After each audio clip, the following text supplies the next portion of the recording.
Nandito ako ngayon sa isang gymnasium kung saan ginaganap ang isang palaro ng mga kilalang varsity player dito sa aming campus. Lihim akong natutuwa kada makaka-score ang isang taong aking minamahal. Walang iba kundi si Anthony. Isa sa mga sikat at kilalang estudyante dito. Nasa third year college na ako at heto ako kasama ng best friend kong si Malu na nanonood sa kanilang laban. At 3 taon na rin ang relasyon namin. Patago at tanging kaming dalawa lang ang nakakaalam na may relasyon kami. Yun kasi ang gusto niya. Pero mahal niya ako at ramdam ko yon. Mahal ko rin naman siya kaya nga nirespeto ko ang hiling niya sa akin. Woo! Go baby! Dinig ko sigaw ng isa sa mga nanonood din. Kapal na muka? Baby daw? In your dreams, ante. Saad ni Malu dito. Dahil sa lakas ng hiyawan at tilian, ay hindi mo na maririnig ang ibang humahanga kay Anthony. Totoo naman na magaling at gwapo siya. Kaya hindi ko rin maiwasan na magselos minsan kada may lalapit dito at magpapakuha ng litrato. Dahil ako na mismong girlfriend ay hindi ko siya malapitan. Bes, sa tingin mo may girlfriend na kaya yung si Anthony? Ang gwapo kasi. Tignan mo. Tignan mo, Bes. Si Rhea yon, di ba? Masyadong paepal yan. Saad sa akin ni Malu. Parang piniga yung puso ko kasi lumapit ito kay Anthony. Tsaka pinunasan niya ang mukha ng boyfriend ko. Nakita ko na hinanap niya ako ng tingin at nang magtama ang mga mata namin ay bigla siya lumayo at umiwas kay Rhea. Nakaramdam ako ng tuwa dahil doon pero di ko pa rin maalis na mainggit. Muli ako napabalik sa realidad nang kumatok si Mama sa pinto ng aking kwarto. Lagi kasi ako nakikinig ng mga love song. Deb, anak, baba na. Nandito na ang papa mo. Kakain na tayo. Tawag sa akin ni Mama. Susunod po ako, Ma. Saglit lang po. Sagot ko naman dito. Pagbaba ko ay humalik muna ako kay Papa. Ganon din naman ito sa akin. Isang kilalang attorney ang Papa, kaya hindi naman kami naghihirap sa buhay. Ang mama ko naman ay isang lingkod ng simbahan. Kaya naman natuto ako sa buhay at lumaking may takot sa Diyos. Nang matapos kaming kumain ay agad ko din silang iniwan doon para mag-review para bukas. Isang beep ang narinig ko sa cellphone ko kaya alam ko si Anthony yon. Oo nga pala, ako si Deborah. Deb ang tawag sa akin ni Mama kahit na ang mga nasa school. Love, busy ka? Sorry kanina ha, hindi ko alam na lalapit si Rhea. Okay lang love, alam ko naman yon. Ang galing mo kanina. Thank you. Sorry ha, kung hanggang ngayon patago pa rin tayo. Don't worry. Soon, ipapaalam ko rin. Ayos lang yon, love. Basta promise mo, huwag kang papadala sa mga babae sa school, ha? Iiyak ako. Promise, love. Hindi yun mangyayari. Pahinga ka na, ha? I love you. Ikaw din. Mas mahal kita. Hindi na siya nag-chat after nun, pero online pa rin ang account niya. Naisip ko na baka may kausap ng mga katim niya kaya di ko na pinansin yon. Kinabukasan ay ganun pa rin. Nakakasalubong ko siya. Pero para lang akong hangin at hindi kami magkakilala. Pero may kasama siyang babae, si Rhea. Naka-abrisyeta ang braso nito kay Anthony pero he never refused to hold it. Napangiti ako ng pagakdon. Nakuha ko ang atensyon nilang lahat nang bigla akong tamaan ng bola sa braso. Kaya napasigaw yung ibang mga naroroon. Hindi naman masakit, kaya lang OA lang yung iba. Nakita ko sa mga mata ni Anthony na nagulat siya, pero he never tried to occupy me. I'm sorry, miss. Nasaktan ka ba? Patingin ng braso mo. Sad ng isang estudyante din. Hindi, okay lang. Wala to. Sagot ko naman. Sigurado ka? Dadalhin kita sa klinik, baka nabalian ka kasi. Suggestion nito sa akin. Hindi na, ayos lang talaga ako. Don't worry about me. You can leave me here. Uwi ka ako dito. Pero hindi niya binitawan ang braso ko, kaya doon ko na ito tinignan. Ang gwapo niya. Mayroon siyang makapal na kilay, matangos na ilong at mapungay na mga mata. Matangkad din ito kay Anthony. Sigurado ka, miss? Sasamahan kita sa klinik. Saad nitong muli. Pare, style mo, bulok. Tara na dito, nakausap mo na. Sigaw ng kasama nito. Shut up. Tugon nito kaya medyo natawa ako. Nagulat ako nang isang kamay ang humablot ng braso ko at nakita ko si Anthony na masama ang tingin sa lalaki. Bingi ka ba, pre? Ayos nga lang daw, kaya pwede mo na siyang iwan. Sindak ni Anthony. Relax, pre. Hindi ka naman kasali dito. Concern lang ako sa kanya. Nothing more, nothing less. Ano mo ba siya? Tanong ng lalaki. Napatingin ako kay Anthony at naghintay rin ako kung anong isasagot niya sa tanong nito. Pero nasaktan ako sa isinagot niya sa kaharap. Nothing. I heard na okay siya, kaya ako lumapit. Akala ko pinipilit mo pa yung tao. Sagot ni Anthony. Wala naman pala kayong relasyon, bakit ka galit? You know what, pare? Why don't you go back to your girlfriend? Ang sama ng tingin sa'yo, oh.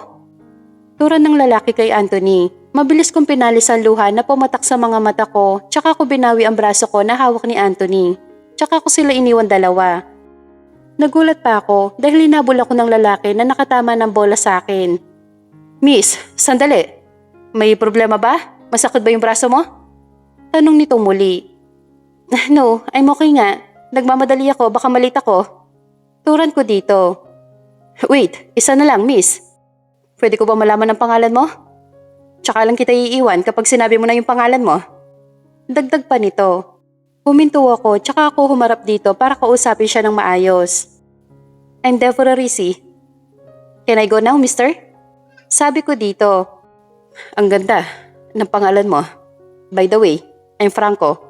Nice to know your name. Turan nito sa akin. You get what you want, so can I go now? Kung hindi, mahuhuli na ako sa klase ko. Sambit ko dito. Yeah, sure. I'm sorry again, Risi. Sambit nito sa second name ko. Ito na ang unang umalis kaya napailing na lang ako dahil sa kakulitan niya. Muling bumalik yun nangyari kanina kaya nakaramdam ako muli ng sakit sa dibdib ko. Pagdating ko sa building ay sakto na wala pa yung prof namin. Kaya napatulala na lang ako dahil doon. Kinalabit ako ni Malu kaya nawala ako sa aking iniisip. Huy! Natamaan ka daw ng bola kanina nila Franco. Nasaktan ka ba ha? Tanong nito sa akin. Hindi. Kilala mo ba yung guy na yon? Ang kulit niya kanina. Pinipilit niya ako magpunta sa klinik pero ayos naman ako. Sagot ko dito. Kilala ko sila. Si Franco, anak ng may-ari nitong school. Kilala rin sila bilang volleyball player dito. Tura ni Malu. Ganun ba? Di ko siya madalas makita dito. Siguro dahil focus ako sa basketball. Pero gwapo din yung bes. Fafa din. Akitin ko kaya. Sabi nito sa akin. Uy, yung bibig mo mamaya may makarinig sa'yo.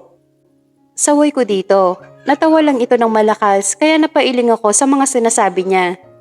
Ilang sandali ay dumating na ang prof namin. Kaya tahimik kaming lahat. Maayos naman ang naging oras namin sa kanya. Kaya nang matapos kami ay sumunod naman ang isang prof namin. Gaya ng dati, nakakasagot pa rin ako sa mga recitation at quizzes namin. Nagyaya si Malu sa gym kung saan may practice daw ang team nila Anthony. Sumama ako kahit na medyo masama ang loob ko dito. Naabutan namin ni Malu na marami na naman na nanonood.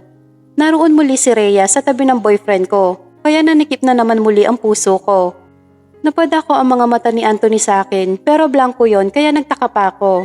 Anong problema niya? Siya pang galit sa nangyari kanina? Usal ko sa sarili. Bes, doon tayo maupo, medyo malapit sa unahan. Tara? Yaya ni Malu. Sige, sagot ko na lang. Nang naroon na kami ay bigla namang humilig si Rhea sa balikat ni Anthony. Nagulat ako sa naging tugon nito sa babae. Imbis na alisin niya ang ulo nito ay humilig rin siya sa ulo ni Rhea. Hindi ko may paliwanag yung sakit. Sakit dahil parang pinapakita pa niya sa akin kung gaano ako walang karapatan. Bakit napaka-unfair mo sa akin, love? Pulong ko sa aking sarili. Sa puntong yon, tumingin siya muli sa akin at hindi ko na talaga napigil ang mga luha ko. Kaya tumayo ako at kita niya kung paano ako nasaktan at umiyak sa harapan niya. Umalis ito sa tabi ni Rhea pero hindi ko na siya hinintay pa na makalapit. Iniwan ko si Malu kahit naabot ang tawag niya sa pangalan ko. Patuloy lang si Malu na isinisigaw ang pangalan ko pero dahil sa sama ng loob ay hindi ko na siya pinansin o kahit nilingon pa. Tumakbo ako sa field kung saan marami rin ang mga estudyante. Naupo ako habang umiiyak. Ang sakit sa dibdib kasi hindi ko pa maintindihan kung bakit ko pa hinahayaan na gawin sa akin yun ni Anthony. Mahal ko siya pero bakit sinasaktan niya ako sa paraan na alam niyang wala akong laban? Hindi ako makapaniwala na nititiis ko lahat ng to. Bulong ko pa sa aking sarili. Can I sit here? Saad ng isang boses. Ikaw? Oo naman. Hindi naman sa akin ang field na to. Sabay punas ko sa aking mga luha. Sino namang gago nagpaiyak sa'yo? Tanong nito sa akin. Ako? Hindi napuwing lang ako. Sino naman magpapaiyak sa akin? Franco, right? Patanong ko Saad. Wow, natatandaan mo yung pangalan ko. Wala lang, nakita kasi kitang dumating. Alam ko umiiyak ka. Let me guess, niloko ka ng boyfriend mo, no? Turan niya sa akin. Paano mo naman nasabi na niloko ako? Manghuhula ka ba? Natawa kong wika. Sa ganda mong yan, imposibleng wala kang boyfriend. So, totoo bang hula ko? Wika pa niyang muli. Napatingin ako sa relo ko na pambisig. At sakto natapos na ang break namin kaya tumayo na ako at agad nagpaalam dito. I'm sorry pero maiwan na kita dito. Nice to see you here. Bye. Sambit ko tsaka ako umalis. Bye. Sigaw din itong Saad sa akin. Nagmamadali akong umakyat dahil baka mahuli ako. Sakto na nakasalubong ko ang tropa ni Anthony at nasa hulihan siya kasama ni Rhea. Palagi na lang nakabuntot ito sa kanya kaya hindi ko na siya nilingon o kahit na hinintay pa na tumingin sa akin. Tuloy-tuloy akong umakyat at nilampasan ito. Akala ko ay tatawagin niya man lang ako pero hindi. Umasa na naman ako na baka sakaling hindi na niya ako ikubli. Isang tipid ng ngiti ang namutawi sa akin labi dahil sa maling akala na naman. Huy, Bes, bakit nag-runaway ka kanina? Ang epic ng exit mo. Panalo? Akala ko talaga susundan ka ni Anthony kanina kasi hinabol ka rin niya ng tingin. Pero pinigil siya ni Hitad eh. Saan ka ba galing? Sambit ni Malu sa akin. Ha? Bigla kasi sumakit yung tiyan ko kaya nag-CR lang ako. Bakit mo naman nasabi na susundan ako ni Anthony? Hindi kami close at hindi ko siya kilala. Simpleng sagot ko kay Malu. Wala lang, mas bagay naman kayo ni Anthony kumpara kay Rhea, no? Napakapilingera. Siste nito sa akin. Mabilis na natapos ang subject namin para sa tanghaling yon. Kaya sabay na kaming bumaba ni Malu para pumunta ng kantin. Sakto pa na konti pa lang ang tao. Nag-order na lang ako ng sandwich dahil wala naman talaga akong gana. Habang lunch naman para kay Malu. Kumakain kami dalawa nang biglang nag-ingay sa buong kantin. Lumingon pa kami ng kasama ko para malaman kung bakit.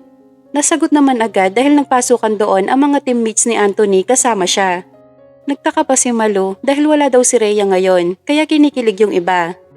Buti wala yung maarting babae na lagi nakadikit kay Anthony, di ba? Hindi naman pala girlfriend yon. Dinig namin ni Malu.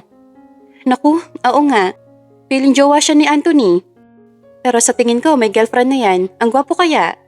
Saad pa ng isang babae sa likod namin. Natawa na lang ako tsaka bumalik sa kinakaing sandwich. Kinalabit naman ako ni Malu kaya tumingin ako sa kanya. What? Kumain ka na nga dyan? Inis ko pang Saad dito. Tignan mo si Anthony, parang may hinahanap siya dito. Oh, ang likot ng mata. Ani ni Malu sa akin. Baka hinahanap yung girlfriend. Wala sa loob kong nasabi. Sa palagay mo, may girlfriend na si Anthony? Parang wala naman siyang ipinapakita. Sagot ni Malu sa akin. Ewan ko, kumain ka na. Saad ko dito. Shucks, Bes, tignan mo, papunta sila dito sa table natin. Maganda ba ako ha? Ano Bes?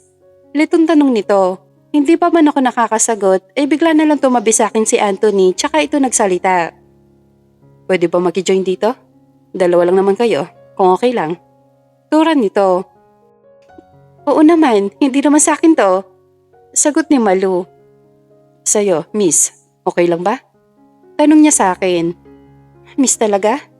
Nasabi ko na lang sa sarili ko kaya tumingin ako ng diretso sa mga mata niya at walang pag-aalinlangan ko siyang sinagot. Oo naman, gaya nga ng sabi ng kaibigan ko, hindi namin pag-aari ang table na to. Sagot ko sa kanya nang hindi kumukurap. Thank you. Sagot nito. Malu, babalik na ako sa building, kita na lang tayo doon. Muling Saad ko. Hindi ko pinutol ang tingin kay Anthony para malaman niya ang ibig ko sabihin. Hindi ko na din hinintay pa na magsalita pa siya. Kahit pinagtitinginan kami, ay wala na akong pakialam. Rinig ko pa ang tawag ni Malu, pero baka matibag pa ang pader na pilit kong binubuo para makaya ko ang aming sitwasyon. Paglabas ko, ay mabilis na pumatak ang mga luha ko sabay takbo pabalik sa building namin. Nang makapasok ako, ay ang lakas ng kabog ng dibdib ko. Naubos ko ang tubig na dala ko kanina. Ilang oras pa ay 2 subjects na lang ay tapos na muli ang araw na to. Wala ring message si Anthony sa akin kaya pinatay ko na lang ang aking cellphone. At nang nasa bahay na ako ay doon ko na lang muling binuksan ito. Nanlaki ang mga mata ko nang sunod-sunod na nag-pop up ang mga message niya sa akin. Isa-isa kong binasa ang laman ng mga yon. I'm sorry for hurting you, love. Please, let's talk. Love, reply ka naman oh. Nainggit lang ako sa lalaking kausap mo kanina. Sorry na love, ayokong umiiyak ka. Pagod ka na ba? I'm sorry if you feel that way. Pagod na rin ako. What do you want? Nagsusorry na ako, bakit ayaw mo pa mag-reply? Deborah, what? So, this is what you want? Fine. Kung pagod ka na, tapusin na natin to. Yun ang huling message niya at hindi na nasundan pa. Ang gusto ko lang naman ay ipakilala niya ako. Almost 3 years na secret relationship kami. Wala siya narinig sa akin. Bakit bigla siya sumuko agad? Ganun ba ako kabilis bitawan? Why he always leave me for hanging? Hindi ko napansin na umiiyak na pala ako habang sumasabay sa linya ng kanta. Kaya naisipan ko mag-reply sa mga message niya sa akin. Love, I'm sorry kung masyado na ako napagod sa'yo. Hindi ko lang matanggap na mas may karapatan si Rhea kaysa sa akin. Ang sakit, Anthony. Hindi ka nagpapakalalaki. Nasasaktan ako sa mga nakikita ko. Alam mo ba yun?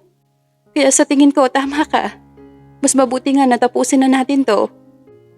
You know how much I love you, right? Pero pakiramdam ko, ang liit-liit ko.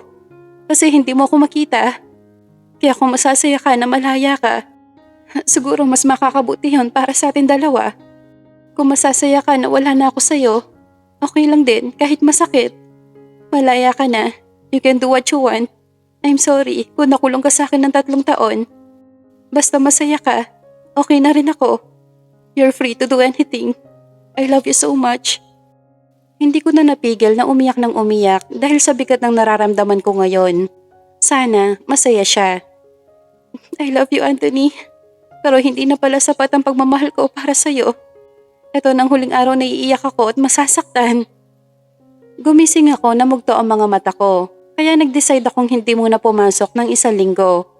Ilan text at tawag mula kay Malu ang hindi ko sinagot o kahit ang binasa man lang. Naalala ko yung pinadala kong message kay Anthony. Hindi ko tiyak kung nag-reply siya kaya muli na lang ako natulog. Kahit nang kumatok si mama ay hindi ko na rin nilabas. Basta ang sinabi ko lang ay busog ako at mamaya na lang ako bababa. Pero kilala ko si mama. Kukulitin niya ako kaya sinabi ko na rin dito ang totoo. Nagulat ako kasi hindi siya galit. Nasa wastong edad na daw kasi ako. Ang kaso nga lang tapos na sa amin ang lahat. Nung hapon na yon tsaka ko lang tinignan muli ang cellphone ko. At ang unang-una na nabasa ko ang pangalan ni Anthony. Nanginginig pa ang mga daliri ko dahil doon. Thank you, Deb. Sana mahanap mo din yung para sa'yo.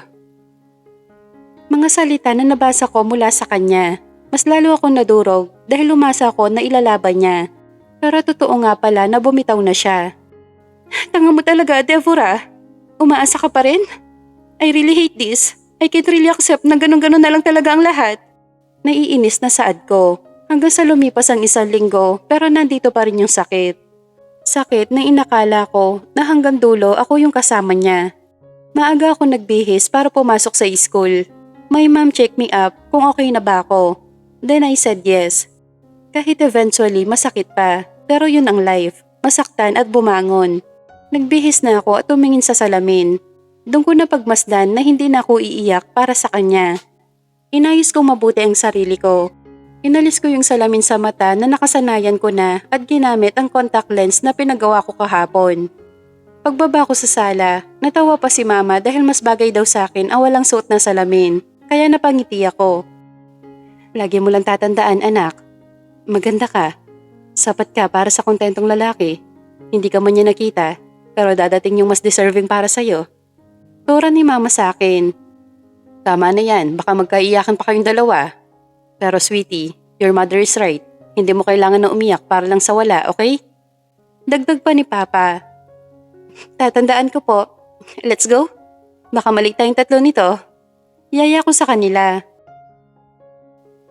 Parang nanibago ako. Yung muling tumuntong sa harapan ng university namin. Nandito pa rin yung panghihinayang pero dahil hindi niya ako inalagaan, tingin ko hindi ako may pagkukulang. Deb! Sigaw ni Malu. Bes, bakit ka umiiyak? Tanong ko agad. Bakit ngayon ka lang pumasok ha? Di mo sinasagot ang mga calls and text ko sa'yo. Saan ka ba galing? Wika nito. I'm sorry Bes, basta ang OA mo ha? Nagpahinga lang ako pero ayos naman ako. Tugon ko dito. Mamaya libre mo ako. Sambit niya. Natawa ako dahil sa sinabi ni Malu. Maya-maya lang ay nakasalubong namin ang tropa ni Anthony at alam ko naman nakabilang din siya sa mga yon. Hindi nga ako nagkamali. Nakita ko siya kasama pa rin niya si Rhea kaya hindi na ako nagulat. Huminto sa tapat namin yung mga kasama nila at nagulat ako dahil kilala pala nila ako. Hi, ikaw si Deborah di ba? Mas lalo ka palang maganda sa malapitan. Turo ng isa nilang kasama. Hi, pwede ba makipagkaibigan sa'yo? Akala ko noon may boyfriend ka kaya di ka namin nilalapitan. Okay lang ba? Saad pa ng huli. Ha? Naku, wala namang problema sa akin. Tsaka wala akong boyfriend. Sige ha, una na kami. Sagot ko dito. Natawa yung dalawa na nakipag-usap sa akin. At alam ko na narinig ni Anthony ang sinabi ko sa mga kasama niya. Para lang kaming hangin sa isa't isa. Hindi ko siya tinapunan ng tingin o kahit na huminto man lang para makita kong muli ang mukha niya. Uy Bes, ang ganda mong ha today. Share mo naman sa akin ang secret mo. Dalawa tayong magkasama pero bakit ikaw lang yata yung nakita nila? Turo ni Malu. Ha? Wala naman ha, inalis ko lang yung eyeglass ko, yun lang yun. Sa mga nagdaan na araw ay unti-unti ko nalalampasan ng sakit. Nasasanay na ako na talagang wala na. Kahit pa kada niyayaya ako ni Malu na manood ng basketball ay hindi na ako nanonood pa. Para saan pa ba yon? Kung dati may dahilan pa, ngayon wala na. Hay, nag-iisa ka yata. Biglang sulpot ni Franco. Franco? Oo may kinuha lang yung kaibigan ko. Wala ka bang klase ngayon? Sagot ko dito. Wala pa. Pwedeng tumabi? Hingin pa yung tulot niya sa akin. Oo naman, hindi naman sa akin yung bench na to. You can sit here, anywhere you want. Simpleng sagot ko sa kanya. Tahimik naman si Franco nang naupo ito sa tabi ko. Kaya tinignan ko siya. Nahuli ko pa ito nakatitig sa akin kaya natawa ako. May dumi ba ako sa mukha? Ang sama ng tingin mo sa akin. Biro ko dito. Ha? Tinitignan ba kita? Hindi baka naduling ka lang.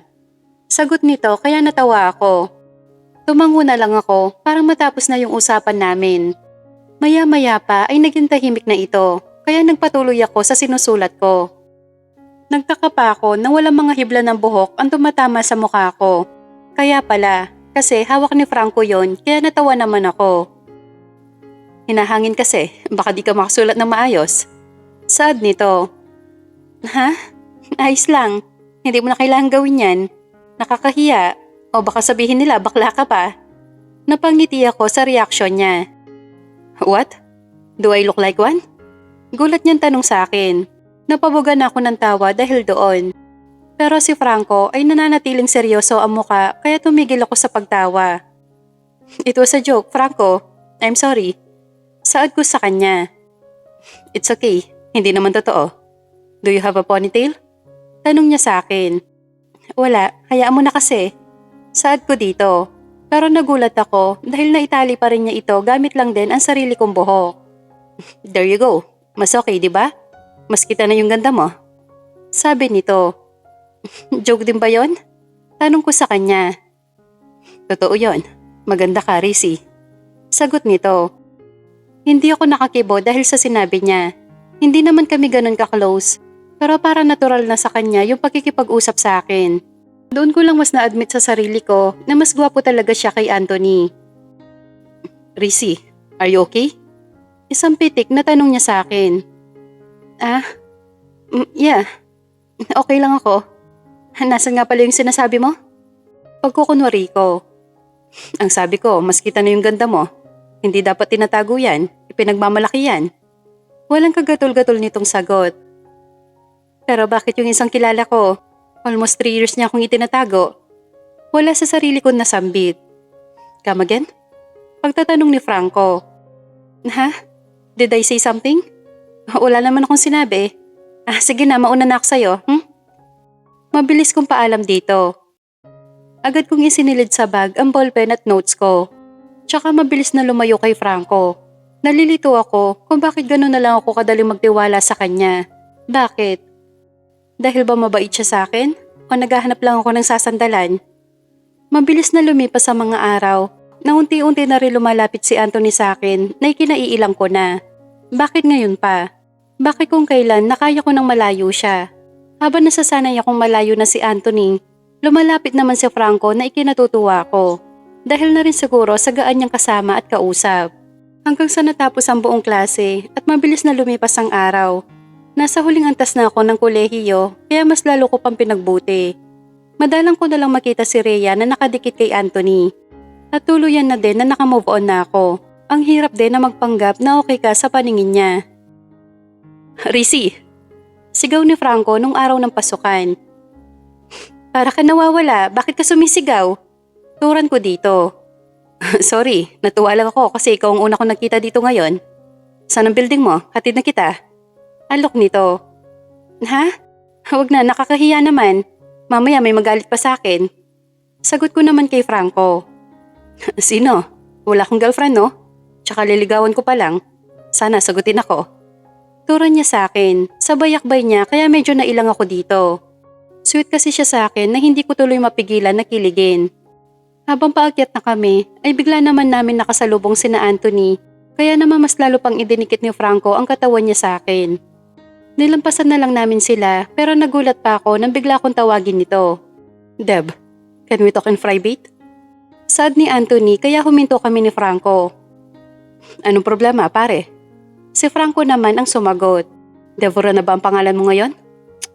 I'm not talking to you. Supladong sagot ni Anthony dito.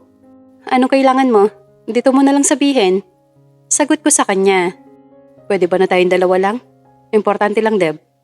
Si Anthony. Bingi ka ba, pre? Dito mo na lang daw sabihin. Sagot muli ni Franco. Sandali nga, kanina ka pa. Hindi naman ikaw ang kausap ko, kaya pwede ba manahimik ka? Piko na tura ni Anthony. Ikaw, sino ka rin ba? Boyfriend niya ako, bakit ha? Sagot ni Franco. Nagulat ako dahil sa sinabi nito pero hindi ako nagpahalata. Kumapit na lang ako sa braso ni Franco kaya alam ko na hindi rin niya yun inasahan. Tama siya, boyfriend ko siya kaya kung may sasabihin ka dito mo na lang sabihin para marinig din niya. Sang-ayon ko kay Franco. Hindi totoo to, Deb. Alam ko ginagawa mo lang to para gumanti sa akin. Hindi mo to magagawa. Sad ni Anthony. But I did. Can't you see? Anong akala mo sa sarili mo? And as far as I know, 1 taon na mula na maghiwalay tayo. Turan ko dito. Napatingin sa akin si Franco dahil sa mga narinig. Hindi niya kasi alam na may nakaraan kami ni Anthony. Lahat naman sila walang alam. Kaya nagulat siya sa mga nalaman. Tumingin ako dito tsaka ko siyang nginitian at piniga ang braso para magsalita at mukha naman nakuha niya ito. So ano pare, sasabihin mo ba? Kasi abala ka lang. Sad ni Franco. Nagmamadali kami. Kaya excuse us. Sambit ko tsaka ko hinila si Franco. Akala ko may puwang pa ako dyan, Deb. Kaya umaasa ako. I'm sorry. Please, ayusin natin to. Pag-iusap ni Anthony sa akin, huminto kami ni Franco sabay lingon ko dito. Baka sa mukha ni Anthony ang paghihirap. Sa loob ng 1 taon ay hindi pa lubusan nawawala pero unti-unti nang natatakpan. Bakit ngayon lang? Kung kailan nakakaya ko na ang lahat?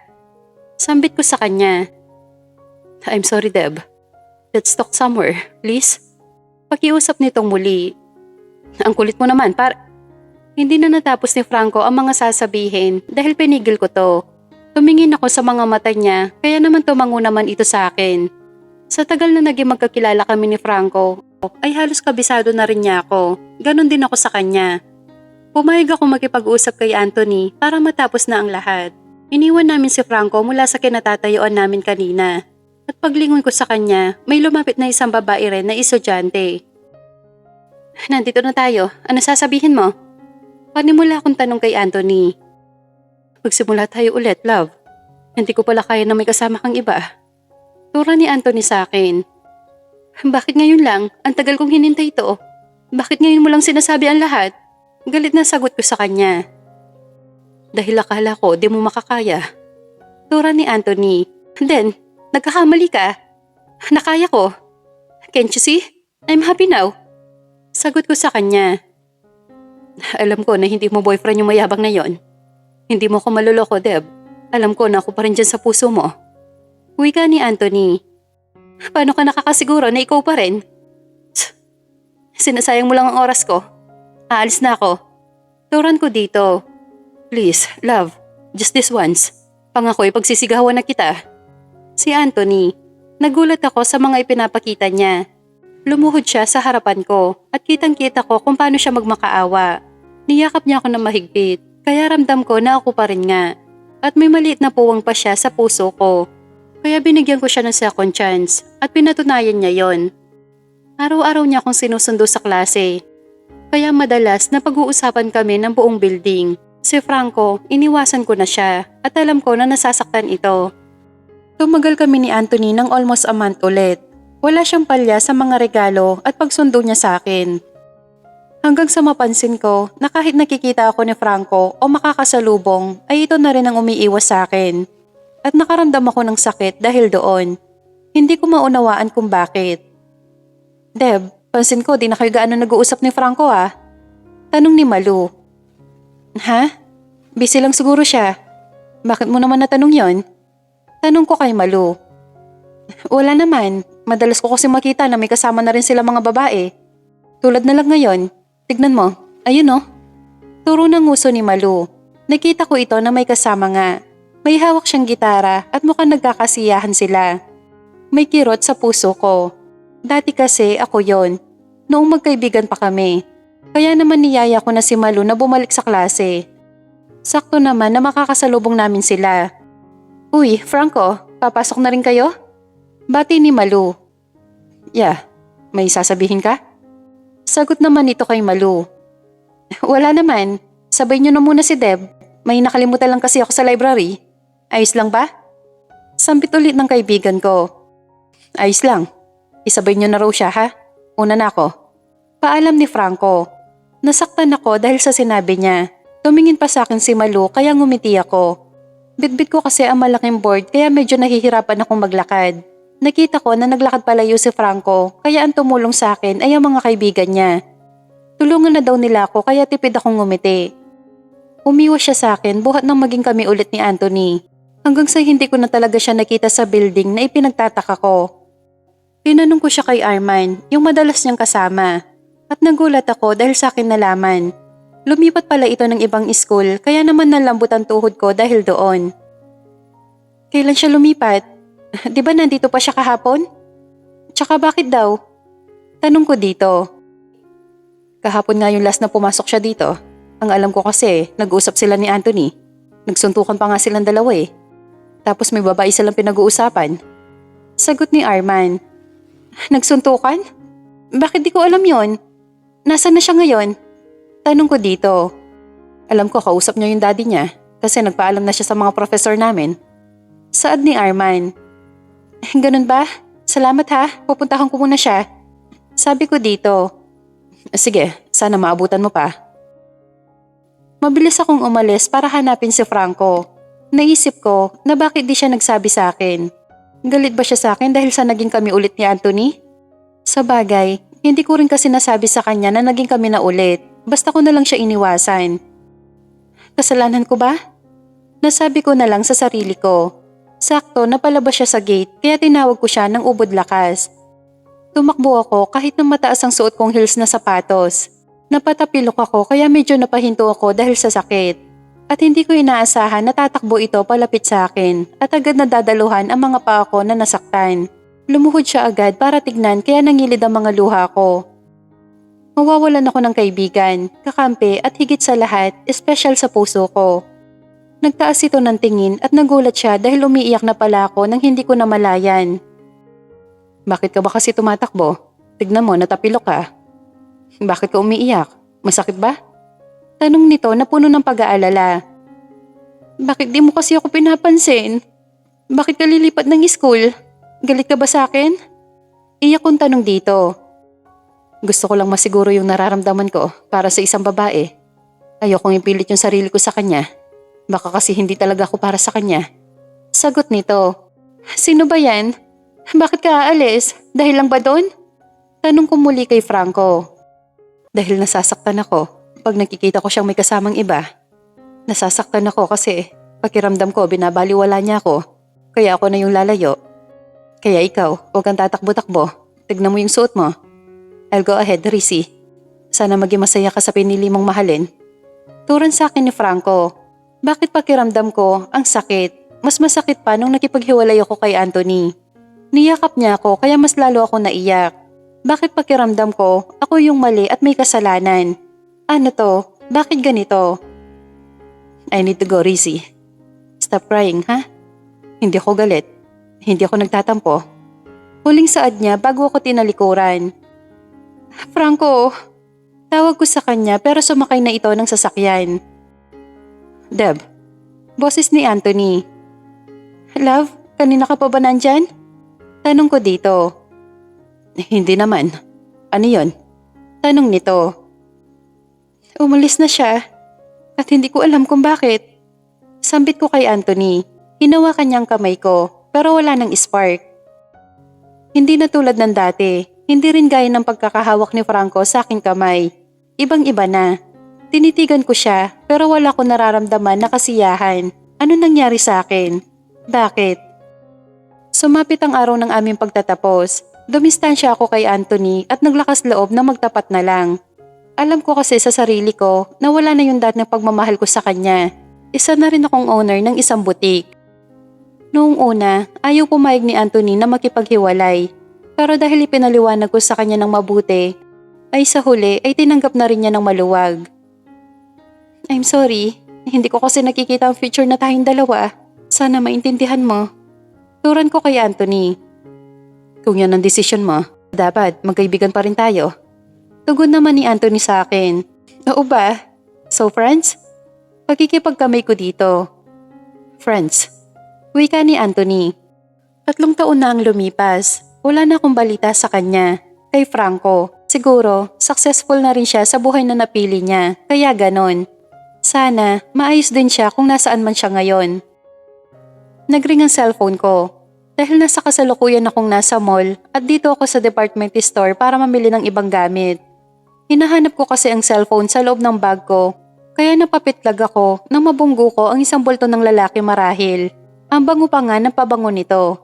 I'm sorry sir, may hinahanap po kasi ako sa bag. Saad ko habang nakayuko. Sa susunod, tignan mo ang dinadaanan mo, miss. Mamaya makabasag ka dito. Huminto ka kung may hinahanap ka. Seryosong sagot nito sa akin. I said, I'm sorry, okay. Napahinto kong sambit. Natulala ako sa itsura niya. Tama, after ng ilang years, nakita ko siya muli. Si Franco. Ang gwapo niya ngayon tignan dahil mukhang kagalang-galang na ang suot nito. Gwapo naman siya noon pero mas attractive na siya lalo ngayon. Franco? Ikaw ba yan? Tanong ko kahit na alam ko naman ang sagot. Nice to see you here, Rizzy. Kamusta? Tanong sa akin ni Franco. I'm good. Ikaw? Sagot ko sa kanya. I'm also good. And I own this place. It's been a year. How are you? Tanong muli ni Franco. I'm a owner of 3 boutique now. And it's my dream. Finally, meron akong stable job. Ikaw? Mas lalo kang gumwapo ah. Dagdag ko pa dito. Is that a compliment? Pero salamat. Kasi dito mo napili na mamili sa dami ng mall na kilala ko dito. And will you excuse me? May asikasuhin pa ako. Nice to see you again, Rizzy. Wika ni Franco. Tinanaw ko ang likod niya habang papalayo. Doon ko lang napansin na nahirapan pala akong huminga nang makaharap ko siya. Parang gusto ko siyang yakapin nang makita ko at makausap siya ng malapitan. Pero bakit parang baliwala na lang ako sa kanya? Anong inaasahan mo, Deb? Yayakapin ka niya? Kausap ko sa aking sarili na mga oras na yon. Nakauwi na ako sa unit, ay si Franco pa rin ang laman ng isipan ko. Naisipan ko magbukas ng social media at nagulat ako dahil accepted na pala niya ang friend request ko 2 months ago. Nag-browse ako sa kanyang social media at nakita kong isa na talaga siyang successful na tao. Pero parang may kumurot sa puso ko nang makita ko na may kasama siyang magandang babae. Nakayakap ito sa kanya. At lahat ng mga photos nila ay sweet si Franco. Itinigil ko ang aking ginagawa dahil naramdaman ko na lang na biglang nasasaktan pala ako. Kinabukasan ay maaga akong gumayak patungo sa isang butik. Ayon sa sekretarya ko ay marami daw orders online kaya naman hindi na ako nag-almusal. Basta tinahak ko ang kahabaan ng EDSA. Good morning po ma'am. Marami na pong orders via online at ready to pick up na po sila. Salubong agad sa akin ni Janice. Pakiready na lang para hindi na sila maabala pa. At makikisuyo naman, pakibilhan ako ng kape. Saad ko rito. Sige po ma'am.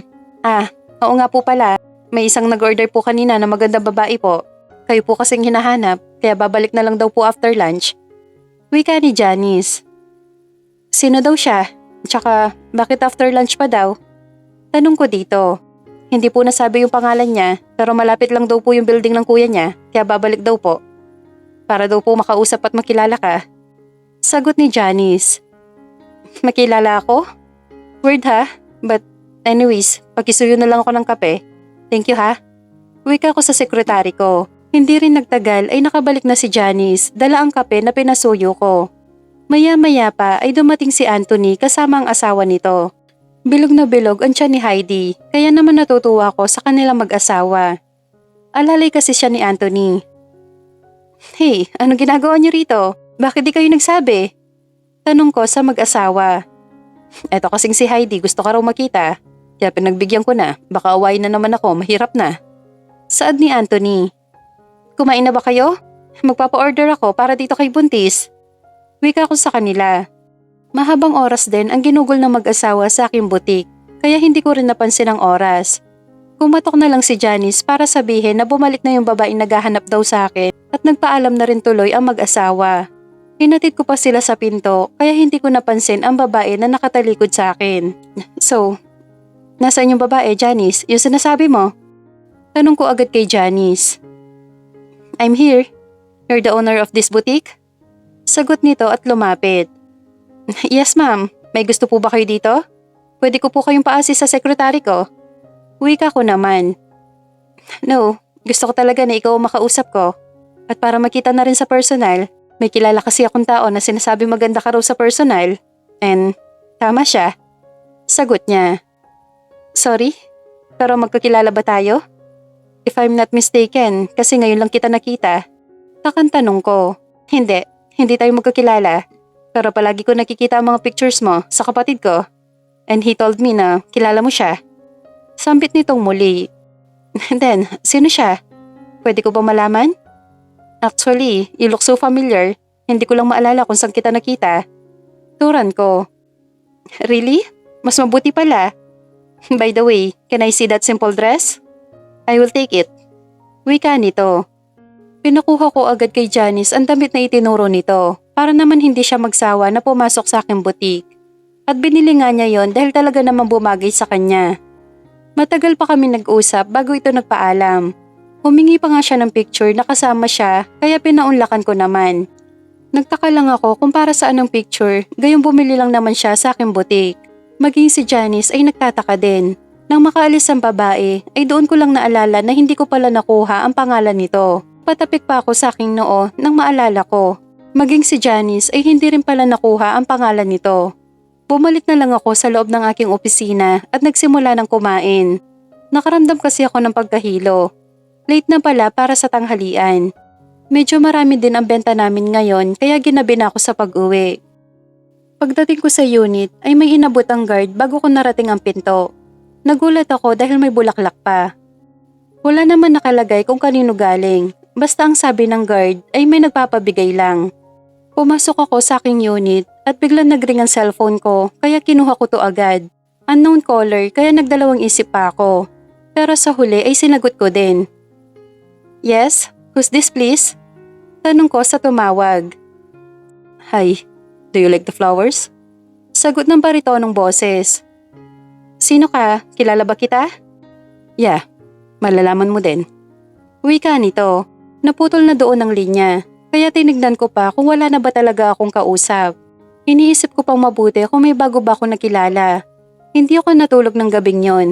Kaya nang magising ako kinaumagahan ay masakit ang ulo ko dahil sa kakaisip. Tumunog ang doorbell kaya nagtaka pa ako kung sino yon at ang aga pa. Wala din akong order ng ganito kaaga. Para ko natulos sa kinatatayuan na mapagbuksan ko kung sino ang nasa likod ng pinto. Franco? Halos pabulong kong saad. Hi, did I wake you up? Sagot nito. Paano mo nalaman ang unit ko? Tsaka anong kailangan mo? Wika ko muli. Before that, can you change your clothes first? Suggestion nito. Oh my God. Biglang sarado ko ng pinto. Pumasok agad ako sa kwarto at nagsuot ng bra. Matapos nun ay naghilamos ako agad at inayos ko pa ang aking sarili tsaka ko siya binalikan sa labas. I'm sorry. Pasok ka. Bakit ka pala nandito? Tanong ko sa kanya. I just want to check on you kung nagustuhan mo yung bulaklak. Sambit ni Franco. Ikaw nagpadala nun? Pero bakit? Baka mamaya magalit yung girlfriend mo sa akin at bigla akong sugurin.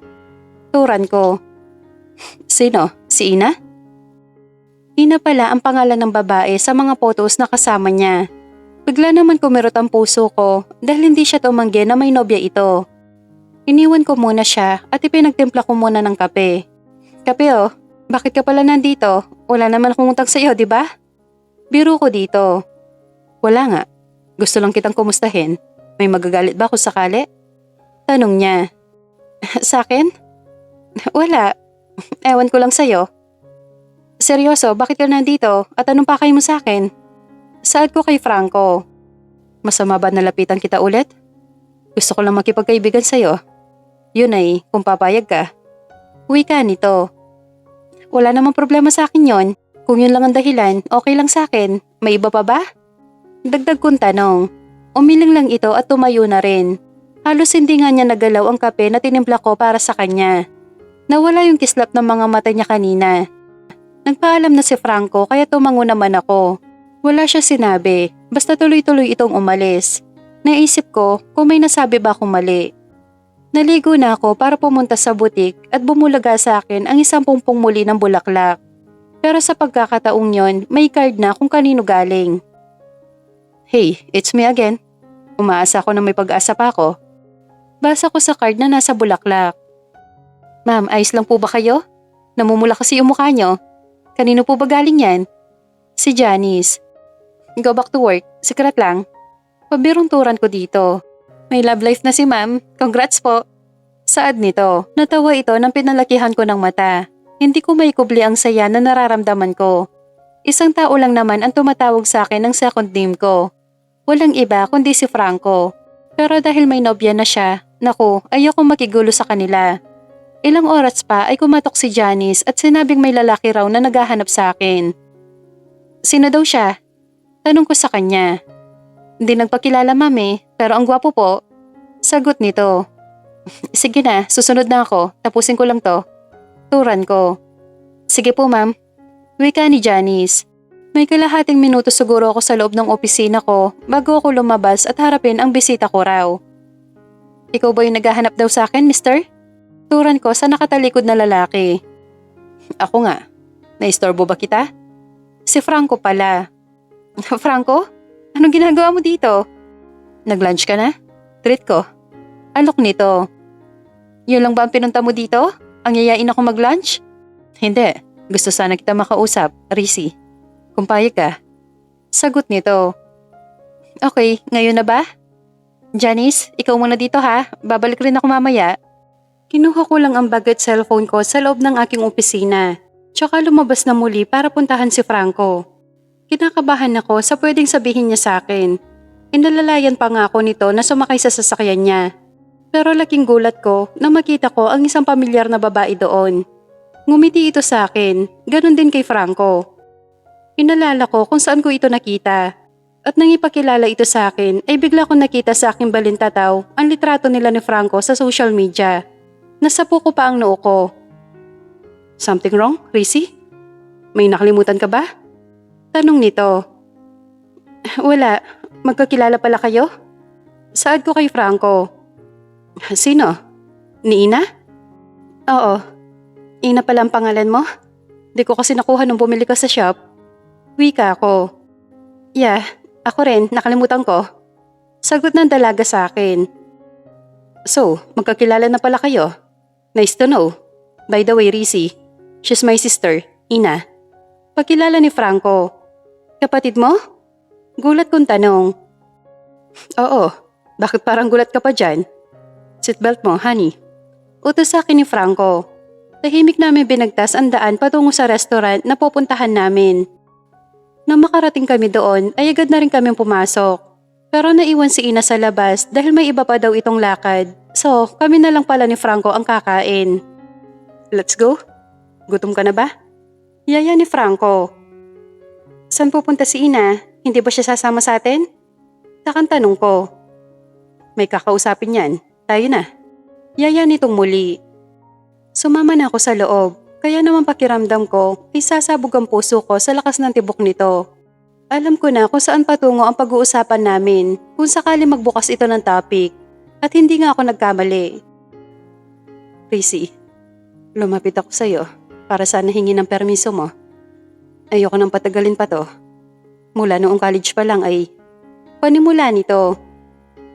Ay Franco, patuloy ko. Gusto na kita noon pa man. Kaya pwede ba kita ligawan? Wala naman magagalit, di ba? Matagal na panahon akong umiwas para sa'yo. Pero ngayon na alam ko na may asawa na siya. Pwede bang ako naman? Mahabang tura ni Franco.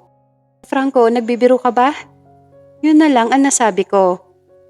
Mukha ba ako nagbibiro, Rizzy? Gustong bang patunayan ko? Tumayo ito at lumapit sa entablado na may kumakanta. At sakto tapos na ang pagkanta nito. Kinuha niya ang microphone at doon nagsalita. Parang gusto kong lumubog sa sobrang hiya at kilig. Rizzy, gusto ko lang malaman mo na totoo itong sinasabi ko sa'yo. Matagal ako nagparaya para sa'yo. Matapang ako nakaharap sa'yo ngayon at sa mga tao dito. Kaya isang tanong, isang sagot, honey. Pwede na ba akong maligaw sa'yo? Saad niya sa harap ng maraming tao. Oh my God, Franco, bumaba ka na dyan. Oo na, sige na. Sagot ko dito. Can you say it slowly, honey? Saad ni Franco. Sige na, pahig na ako. Halika na dito. Yaya ko sa kanya. Nagpalakpakan ang mga naroroon at yung iba nagve-video pa. Kaya nahiya talaga ako. Hindi ko napaghandaan to dahil unang beses pa lang namin ulit nagkita. Nakangiti ito nang makalapit sa akin at nagulat ako nang bigla niya akong yakapin. Thank you, Rizzy. And I'm sorry kung nabigla kita. Para hindi ka na makatanggi pa. Bulong nito sa akin. Okay lang. Nabigla talaga ako. Pwede na ba tayong kumain? Sagot ko habang nakayakap siya sa akin. Humiwalay ito sa akin at natawa pa sabay hila ng upuan. Nag-order na kami ng pagkain at tahimik lang ako dahil hindi pa rin nagsising-in sa akin ang lahat. Napabalik ako sa realidad nang hawakan ni Franco ang kamay ko. May problema ba, Rizzy? Tanong sa akin ni Franco. Ha? Wala. Ang sarap kasi ng pagkain. Kain ka lang dyan. Restroom lang ako, ha? Paalam ko sa kanya. Samahan na kita. Presenta nito. Hindi na, saglit lang ako. Tanggi ko naman. Mabilis akong tumalikod sa kanya at pagpasok ko sa isang cubicle, ay sakto na umingit ang pinto tsaka ko narinig ang usapan ng dalawang bagong pasok. Napaismid ako dahil sa kwentuhan nila. Na ang gwapo raw ni Franco at hindi ako bagay para dito. Pakiramdam ko, umusok ang ilong ko. Kaya inayos ko ang aking sarili tsaka lumabas. Ganun na lang ang hiya ng mga ito na makita ako. Pasensya ka na kung hindi ako ganun kaganda para kay Franco, ha? Pero ako kasi yung gusto niya eh. Nasabi ko tuloy sa mga ito. Hinila ng isang babaeng mapula ang labi at napapahiya lumabas ng restroom. Nakabalik na ako sa table namin kaya nginitian ko agad si Franco. Niyaya ko na itong bumalik sa butik at pumayag naman siya. Pagpasok ko ng shop ay kinikilig pa si Janice. Malamang ay napanood na din nito ang video, kaya napailing na lang ako. Sa mga lumipas pa na araw at linggo, ay mas lalo ko pa nakilala si Franco. Hindi ko tuloy mapigil na ikumpara ito kay Anthony kahit na may asawa na ito. Maalaga siya at nirerespeto niya ako, at yon ang ikinatutuwa ko sa kanya. Lumalim masyado ang nararamdaman ko sa kanya, kaya hindi ko na pinatagal pa. Sinagot ko na din siya 2 buwan na ang nakaraan. Ang saya lang na may nag-aalala sa'yo kada oras. May mga ngamusta kung kumain ka na ba? Sweet siya sa akin, kaya mas lalo ko minahal si Franco. Pinakilala niya din ako sa kanyang mga magulang at maging kay Ina. Mababait ang mga magulang niya. Kaya mabilis din kami nagkapalagayan ng loob ng mami niya. Honey, tara sa bahay mamaya. Inaasahan ka ni mami doon, ha? Yaya sa akin ni Franco. Anong oras ba, Han? Okay lang naman sa akin. Tugon ko dito. Ikaw, anong oras ba ang out mo dito sa shop? Sunduin kita para di ka na umuwi. Hindi ba ako istorbo nun? Out of the way yung bahay niyo, di ba? Okay lang kahit na ako na lang, Han. Tugon ko muli kay Franco. No, I will not allow you. Susunduin kita, okay? Gusto ko safe ka. Saad niya. Natuwa ako sa sagot niya sa akin. Di ko napigilan na yakapin siya dahil sa napaka-understanding niya pagdating sa trabaho ko. Sabay halik na magaan sa labi niya. Han, ayos ka lang ba? Tanong ko dito. Nagulat lang ako, Han. Isa pa nga. Saad niya sa akin. Inabot niya ang labi ko kaya napapikit ako dahil doon. Maingat at magaan ang halik na iginagawad niya sa aking mga labi. Mabilis na lumipas ang araw, linggo at naging buwan ay mas lalo kong nakita ang tunay na Franco. Lumipas pa ang ilang taon at mas lalo kaming tumibay hanggang sa hindi inaasahan tawag ang sumalubong sa akin. Halos mapaluhod ako nang mabalitaan ko na naaksidente si Franco. Kaya agad kong pinuntahan ng hospital kahit na nanginginig ako sa takot. Nagulat ako dahil maging sila mama at papa ay nandoon din. Kahit di ko pa alam ang lagay niya, ay bumuhos ang masaganang luha sa mga mata ko. Huwag naman sana. Lihim kong dalangin sa Diyos. Hindi ko kakayanin pag nawala si Franco sa buhay ko. Sinalubong ako ni mama, kaya mas lalo ako natakot para sa nobyo ko. Ano nangyari, ma? Maingat siya nagmamaneho, di ba? Okay lang siya, di ba? Umiiyak kong turan. Lakas mo loob mo, anak. Sagot ni mama sa akin. Nasaan siya, ma? Gusto ko siya makita. Tita, nasan po si Franco? Natutup ko ang bibig ko nang may stretcher na ilabas at isang pasyente ang nakahiga doon. Ang nakahiga ay tila wala ng buhay. Napailing ako dahil nakatingin sila sa aking lahat. Lumapit ako sa pasyente para makita kung sino yon. Kaya lahat sila ay nasa likuran ko na. Halos mabuwal ako nang si Franco ang makita ko nakahiga doon. Doon ko ibinuhos ang lahat ng iyak ko. Pero natigil yon nang magsalita siya at bumangon bigla, sabay luhod sa harapan ko. Naguguluhan ako sa mga nangyayari kaya lumingon ako sa likuran at nakita ko lahat sila ay nakangiti. Deborah Risi, I'm sorry honey, kung nagulat ka sa way ng proposal ko. Pero ayos naman pala, mukhang effective. Honey, sorry dahil umiyak ka pa. Pero nandito ako sa harap ng mga mahal natin sa buhay para ipaalam sa kanila na gusto na kitang kunin para maging akin ka na talaga habang buhay. Deborah Risi, will you marry me? Iyak na saad ni Franco. Akala ko totoo na iniwan mo na talaga ako. Bakit naman ganito pa, Han? Kakayanin ko lahat pero wag lang yung ganito, ha? Yes, I will marry you. Sagot ko. Tumayo si Franco nang maisuot na niya ang singsing at niyakap ako ng mahigpit. Nagpalakpakan maging ang doktor at nurses na saksi sa proposal nito. Isang buwan ang naging preparasyon sa kasal namin. At nang dumating ang tamang araw, ay ako na yata ang pinakamasayang bride. Hindi mapigil ang tulo ng luha ko nang makarating na kami sa altar at nang maging isa sa mata ng lahat ng saksi at sa basbas ng pare. Walang pagsidla ng tuwa ko dahil isa na akong misis at sa susunod ay maging ina na rin. Natapos ang seremonya kaya nagtungo ang lahat sa reception maging kami mag-asawa. Binati kami ng lahat at maging mga magulang ko ay masaya para sa akin. Ilang oras pa ay umalis na rin kami ni Franco dahil sa trip namin. Regalo ng mga magulang niya na pamilya ko na rin. I can't imagine na magiging asawa kita, Risi. Dati, crush lang kita. Tignan mo ngayon, asawa na kita. Tura ni Franco. Ako rin, Han. Akala ko tatanda na akong dalaga. Thank you dahil may isang ikaw na dumating at nakalaan para sa akin. Tugon ko sa kanya. Ang sarap naman pakinggan nun. Ang swerte ko kasi mahal rin pala ako ng mahal ko. Buti hindi ako sumuko. Kung hindi, baka nawala ka na ng tuluyan sa akin. Pangako, honey, palagi kitang uunawain at mamahalin ng buong puso. At wala akong gagawin na makakasakit sa'yo. Wika ng asawa ko. Pangako ko rin sa'yo, Han, pagsisilbihan kita at aalagaan Hanggang sa tumanda tayo, ikaw lang ang mamahalin ko ng paulit-ulit. Tugon ko sa kanya. Sa relasyon, dapat parating may unawaan at bigayan para mas lalong tumibay ang pagsasama at mas lalong yumabong ang pagmamahalan sa isa't isa. Nagkaanak kami ng dalawa kaya kontento na ako na sila lang palagi at walang kahati.